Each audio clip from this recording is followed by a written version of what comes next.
Baca Pres Pilpres 2024 usulan Partai Nasdem, Anies Baswedan, disebut akan segera ditersangkakan atas kasus dugaan korupsi. Kabar tersebut dikabarkan Wakil Menteri Hukum dan Hak Asasi Manusia periode 2011-2014, Denny Indrayana. Denny Indrayana mengatakan Komisi Pemberantasan Korupsi akan menetapkan Anies Baswedan sebagai tersangka. Lewat unggahan Twitter, Rabu 21 Juni 2023, Denny Indrayana mengklaim bahwa KPK telah menggelar ekspos atau penyingkapan kasus Formula E sebanyak 19 kali. Denny Indrayana menduga perpanjangan masa jabatan pimpinan KPK menjadi 5 tahun tak jauh dari kepentingan politik. Denny menjelaskan, perpanjangan masa jabatan Firly Bahuri CS bertujuan untuk memukul lawan atau oposisi serta merangkul kawan atau koalisi.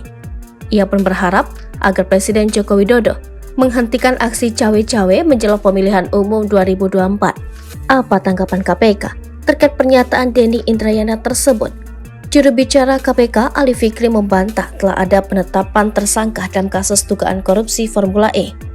Sejauh ini masih pada tahap penyelidikan, ujar Ali Fikri.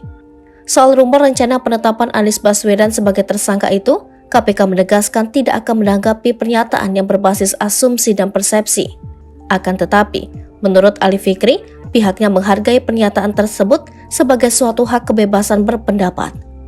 KPK bekerja berdasarkan alat bukti dan fakta.